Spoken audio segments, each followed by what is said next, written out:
Bonjour à ceux et celles qui nous font l'honneur de nous suivre. C'est un réel plaisir de vous retrouver et la thématique d'aujourd'hui répond à une des questions que se pose la jeunesse. Comment les Samsons d'aujourd'hui, ces jeunes forts et intelligents, pourront-ils éviter les rasoirs de bénédiction qui sont aux aguets partout? Voyons premièrement, en bref, le contexte historique, de même que la raison de la venue de Samson. Les Israélites étaient à nouveau dans une mauvaise posture dans leur relation avec Dieu. Et Dieu permet à leurs ennemis de les dominer pendant 40 longues années. Puis un jour, Dieu envoie son ange chez une femme stérile dont le mari s'appelle Manoah. En apportant la bonne nouvelle à cette femme, l'ange lui dévoile le plan de Dieu pour l'enfant qui va naître. Alors, l'ange lui dit, « Voici, tu es stérile et tu n'as point d'enfant. Tu deviendras enceinte et tu enfanteras un fils. » La femme alla donner l'information à son mari qui lui aussi supplie Dieu d'envoyer l'ange une nouvelle fois. Dieu, dans sa grâce, exauce sa demande et l'ange revint confirmer l'information. Pour bien comprendre leur responsabilité, Manoah demande à l'ange ce qu'il doit faire pour l'enfant qui va naître.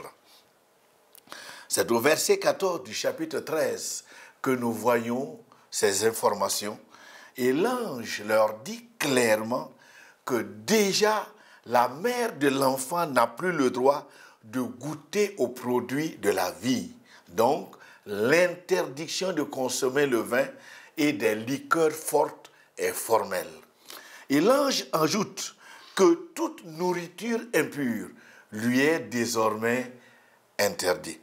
Par la suite, l'ange les enjoint fortement aussi de respecter scrupuleusement ce qu'il vient de leur prescrire. Surtout qu'au verset 5, l'ange avait déjà précisé 3 informations importantes.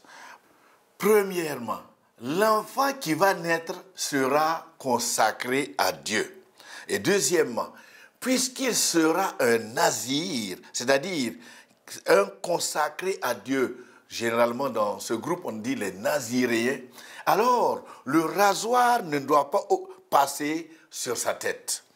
Et troisièmement, ce sera lui qui va commencer à délivrer son peuple de la domination de ses ennemis.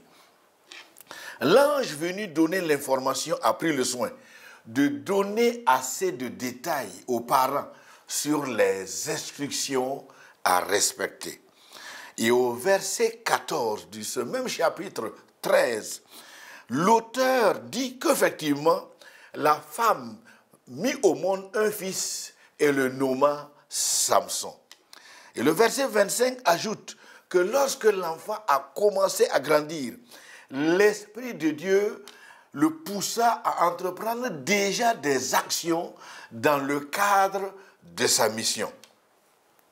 Passons au deuxième point sur la jeunesse de ce jeune homme consacré, où malheureusement, déjà au début, l'entêtement a pris le dessus. Samson est devenu un jeune homme et les désaccords avec ses parents ont commencé à se multiplier déjà. Un jour, il voit une femme parmi les femmes des Philistins et il demande à ses parents de la prendre pour lui. Et naturellement, comme tout bon parent souhaite le bien de leurs enfants, leur opposition ne s'est pas fait attendre. Et au verset 3 du chapitre 14, l'auteur du livre des juges n'a pas camoufler l'expression du désaccord de ses parents, suivi de la réplique cinglante de Samson. Y a-t-il point de femme parmi les filles de tes frères et dans tout notre peuple pour que tu ailles prendre une femme chez les Philistins? Mais le jeune homme insista. Prends-la pour moi, car elle me plaît. Samson a donc refusé d'écouter les avertissements de ses parents, mais finalement, cette union n'a été qu'une catastrophe pour Samson lui-même. Comme notre thématique d'aujourd'hui touche aux raisons d'éviter les rasoirs de bénédiction, parlons un peu aux jeunes, à vous jeunes qui nous suivez. Même si la force de l'amour rend aveugle parfois, la sagesse demande tout de même de ne pas se laisser emporter par elle. Écoutez, le fait de choisir votre futur époux ou épouse parmi les jeunes qui ont accepté Jésus-Christ fait partie des meilleurs choix qu'il faut faire. Surtout lorsque ce garçon ou cette fille présente les preuves de son attachement à Dieu. Notez bien que nous ne parlons pas de ceux qui s'attachent aux choses de Dieu seulement, mais de ceux qui s'attachent à Dieu. Là, c'est bien différent. Pourquoi mettons-nous l'accent sur cette nécessité? Il est possible aujourd'hui de voir des jeunes qui sont très actifs dans les églises, mais qui sont célèbrement païens ou païennes. C'est pourquoi il faut faire la différence. Allons maintenant au troisième point pour parler de la manière de venir au monde de cet homme fort. Retenons d'abord qu'en ce qui concerne l'accomplissement de la mission de Samson, Dieu l'avait suscité dans le but de libérer son peuple qui était occupé, envahi par l'ennemi. Il est vrai que Samson a effectivement remporté quelques victoires sur les Philistins pendant au moins 20 années. Mais le côté négatif de ces accomplissements, c'est qu'il n'est pas parvenu à apporter une délivrance durable. Il ne serait pas mal de comparer un peu la manière de venir au monde de Samson avec celui de Samuel que nous avons parlé dans l'émission qui a précédé. Et à la lumière de la parole de Dieu, la similitude est grande si nous comparons la situation des parents de Samson à celle des parents de Samuel. Manoah et son épouse n'avaient pas d'enfants. Et il est vrai que dans le cas de Anne, sa coépouse enfantait et avait des enfants, mais entre elle et Elkana, son mari, alors il n'y avait pas d'enfants. Le contraste est aussi perceptible dans les événements qui entourent leur conception. Dans le cas de Samson, c'est un ange qui est venu annoncer sa naissance tout en précisant les conditions qui accompagnent l'éducation et l'encadrement de cet enfant. Pour la naissance du prophète Samuel, c'est sa mère qui est à l'origine, puisque l'enfant tardait à venir. Et dans leur union conjugale, Anne est passée par des supplications et même par un vœu devant Dieu. Retenons donc que la venue de Samson relève de la souveraineté de Dieu. Et pour Samuel, c'est suite au sursaut d'une maman qui a dit un non catégorique au statu quo qui s'est installé dans sa vie. La similitude se trouve encore dans leur consécration. Samson a été consacré bien avant sa naissance et l'ange avait précisé que sa mère devait éviter tout ce qui souillerait sa vie. Et parce qu'il allait devenir un nazir, le rasoir ne devait pas passer sur sa tête. Pour le cas de Samuel, il a été lui aussi consacré à Dieu bien avant sa naissance par sa mère. Tout comme chez Samson, et pour ce nazir aussi, le rasoir ne devait pas passer sur sa tête toute sa vie. Dans l'émission qui a précédé, nous avons mis l'accent sur le cas des enfants qui ont été l'objet de supplications, comme c'était le cas de Samuel. Nous avions encouragé les parents à beaucoup veiller sur leur éducation et de travailler surtout comme Anne à inculquer dans la vie de l'enfant la crainte de Dieu. C'est le lieu de féliciter les parents qui ont travaillé et qui ont bataillé en tandem dans le couple pour que l'enfant soit éduqué selon la parole de Dieu.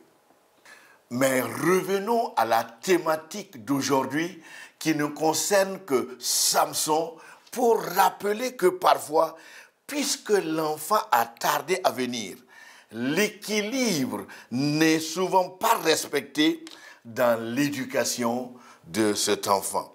L'amour et la tendresse qui ont entouré l'enfant dépassent parfois les limites de l'acceptable. À cause de l'absence d'équilibre, ils sont nombreux, ces enfants qui sont devenus comme Samson, chagrinant quotidiennement le cœur de Dieu et aussi le cœur de leurs parents. Passons maintenant à la leçon que la majorité des étudiants de la Bible ont toujours retenue sur Samson. À chaque fois que l'on mentionne le nom de Samson, l'idée d'une tête rasée surgit de sitôt. Selon l'information donnée par l'ange à ses parents, Samson ne devait en aucun cas se comporter comme les autres garçons. Mais malheureusement, il a choisi un jour de manger ce qu'il ne devait pas manger et à une autre occasion, il a décidé de fréquenter des endroits qu'il ne devait pas fréquenter. Et pire, un jour, le voici couché sur les jambes d'une prostituée qui l'intimait de lui dévoiler ses secrets.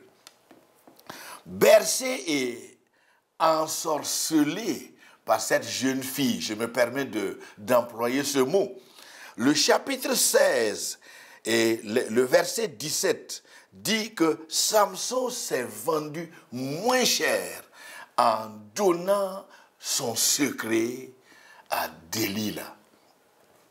Combien sont-ils parmi les jeunes aujourd'hui qui se font bercer comme Samson et qui se sont endormis là où il ne fallait pas? Jonas est aussi un prototype qui peut servir de leçon ici.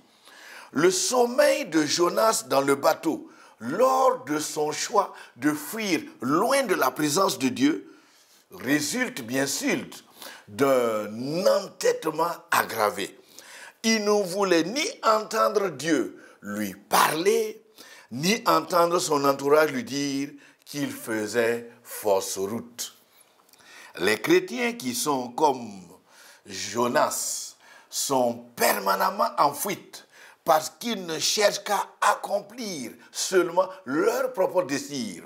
Et la leçon qu'il est possible de tirer de ces sortes d'entêtements et de sommeil, surtout dans le cas de Jonas, et ceci, c'est le sommeil de celui qui ne veut pas savoir qu'il fait fausse route.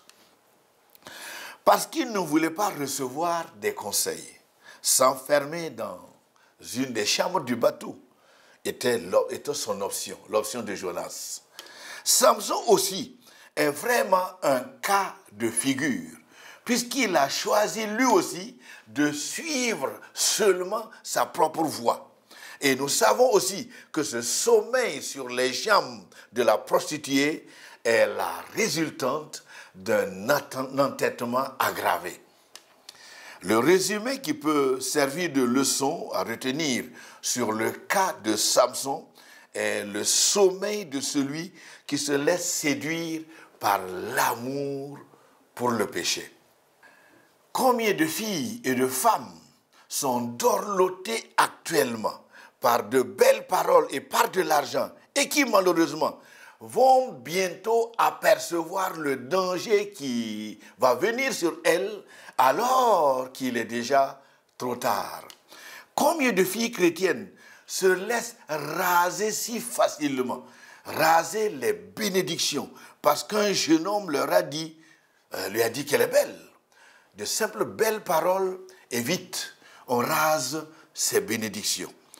Par la même manière, nombreux sont les jeunes garçons qui voient malheureusement leur conscience endormie. Et l'élément aggravant ici, c'est qu'ils ne vont pas se réveiller que lorsque toutes leurs bénédictions, toutes les bénédictions qu'ils avaient, leur ont été raclées. Comme le dit la Bible, celui qui se couche avec une femme ou un homme devient avec lui ou elle une seule chair. C'est pourquoi il est important de savoir que dans tout acte sexuel, les deux se partagent tout. Tout dans leur corps, mais aussi tout dans leur esprit. Et en allant sexuellement avec une fille ou un garçon, chacun transmet à l'autre ses maladies, chacun transmet à l'autre ses malédictions, de même que les malédictions héritées de ses parents, tant du côté paternel, mais aussi du côté maternel. Et finalement, tout ce qu'ils avaient comme bénédiction se voit rasé.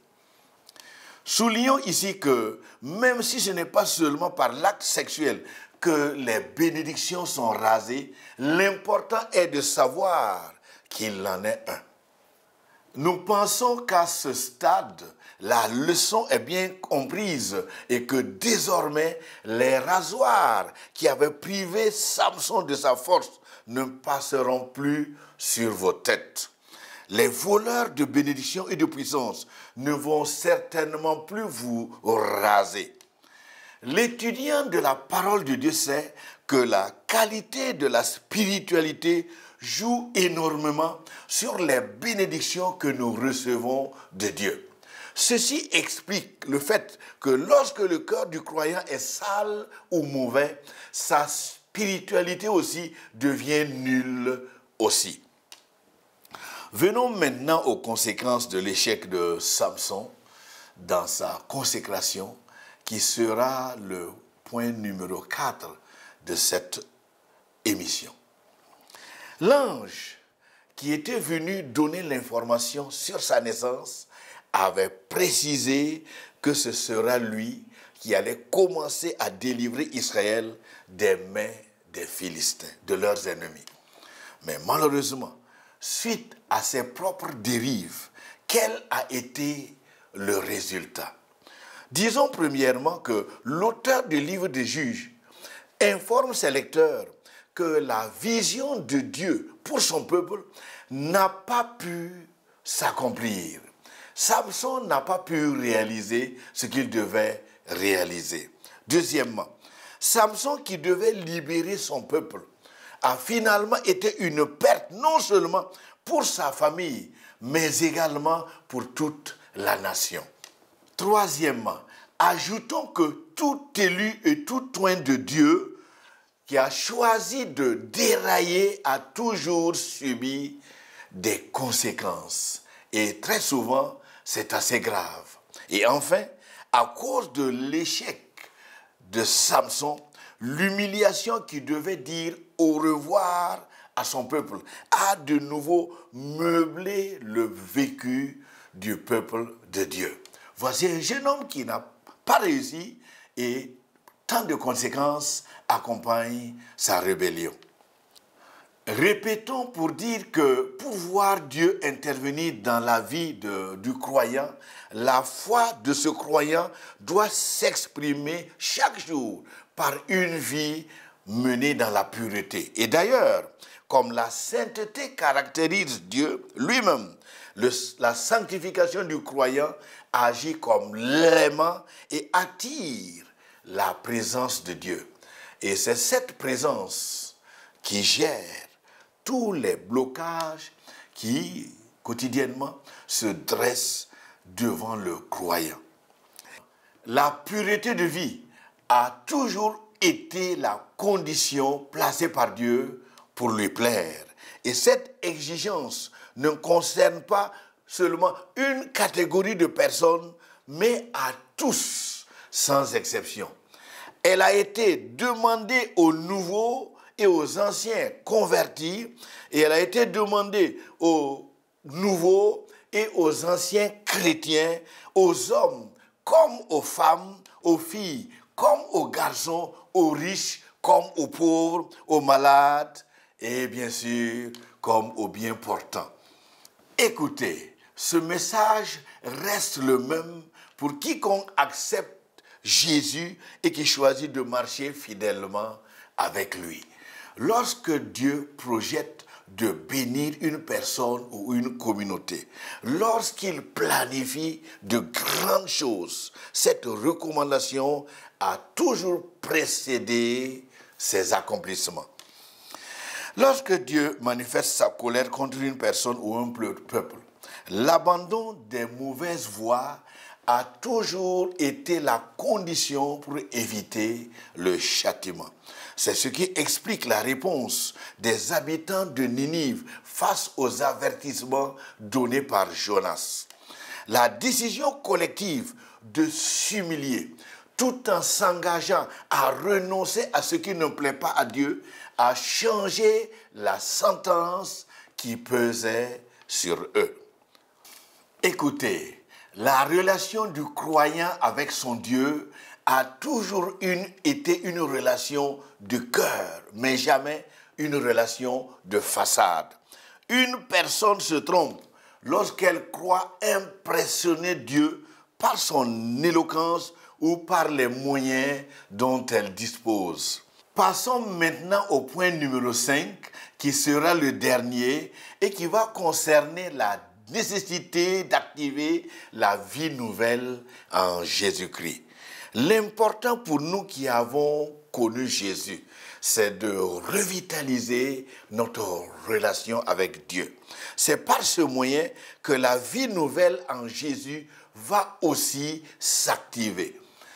L'activation de la vie nouvelle en Jésus se classe dans le lot des nécessités, tout comme l'activation de la puce de notre téléphone est nécessaire pour son bon fonctionnement et pour pouvoir bien communiquer.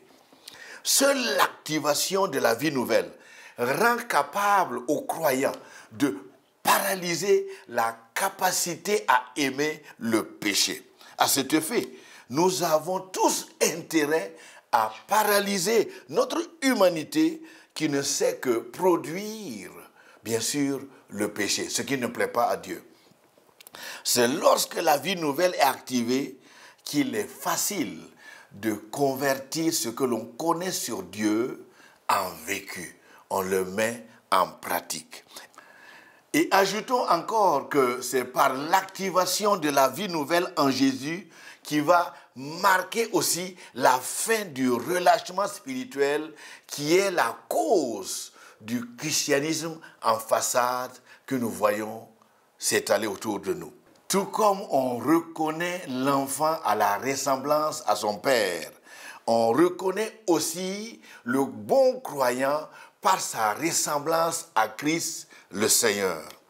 Si plaire à Dieu devient alors notre objectif et notre priorité, notre manière de vivre et nos paroles vont naturellement refléter celles du Seigneur Jésus. C'est pourquoi nous serons d'accord avec un auteur qui a dit que plus notre ressemblance à Christ devient réalité, moins nous sommes attachés aux choses de ce monde. Les attraits de ce monde s'affaiblissent lorsque le croyant met plus d'accent sur la qualité de sa relation avec son Dieu. Avant de passer à la conclusion, Résumons pour dire qu'il n'est pas possible d'intégrer les attributs de Dieu dans sa vie tout en restant mondain. Un évangéliste disait à son auditoire qu'avoir un pied dans l'église et un pied dans le monde, c'est être dehors, hors de l'église. Effectivement, la double nationalité n'est pas admise dans le royaume de Dieu. Ou bien on se laisse régir par les principes du royaume de Dieu et l'on appartient à Dieu, ou bien on vit à la manière païenne et on est hors du royaume de Dieu. D'ailleurs, à bien observer autour de nous, les paroles ou le comportement de chacun n'indique-t-il pas à quel royaume chacun appartient? Qu'importe l'arrière-plan d'une personne, faire partie du royaume de Dieu demande nécessairement d'intégrer les principes qui régissent la vie dans ce royaume à sa propre vie. Voici une condition qui, depuis le commencement, n'a pas varié. En conclusion, il est bien pour chacun de se laisser enseigner par le vécu de Samson. Parce que le vécu de ce monsieur étonne plus d'un. Pourquoi un monsieur si fort et doué, sa vie a-t-elle frisé avec l'échec? Et pire, pourquoi a-t-il connu une fin si affreuse? Ce que dit le verset 20 de Juge 16 nous laisse tous abasourdis. Ce verset dit que, et nous allons le paraphraser, qu'il s'est réveillé et il s'est dit qu'il s'en tirerait d'affaire comme d'habitude. Mais à son grand étonnement, il ne savait pas que Dieu s'était retiré de lui sans l'informer, c'est-à-dire sans lui dire au revoir.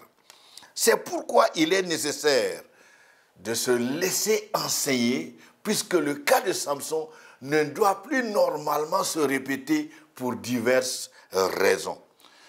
Pourquoi osons-nous une telle réflexion? Les raisons sont bien sûr multiples, mais nous allons retenir que deux. Premièrement, nous avons tous suivi que Samson s'est réveillé d'un sommeil qui a fini par lui coûter la vie. Deuxièmement, nous avons entendu aussi que la plupart des croyants qui se sont laissés dorloter par de belles paroles et envoûtés par la beauté de leur partenaire, leur réveil a été douloureux alors qu'il est déjà trop tard. Il n'est donc pas normal pour les Samsons d'aujourd'hui de se laisser voler leur force et leur bénédiction. Décidons aujourd'hui que désormais, le rasoir ne passera pas sur notre tête, et cela pour notre propre bien et pour la gloire de Dieu aussi. D'ailleurs, quelqu'un l'a dit, et nous serons d'accord avec lui, que les non-chrétiens ne lisent pas la Bible, mais ils lisent la manière de vivre des chrétiens. Pourquoi donc laisser l'histoire se répéter, nous qui avons bien sûr le privilège de lire ces passages? Pourquoi laisser endormir sa conscience et se réveiller lorsque toutes les bénédictions sont déjà emportées? Terminons en rappelant que, comme dans la vie, certaines batailles sont perçues comme des promotions. Permettons aussi à notre bataille contre le péché de révéler notre valeur.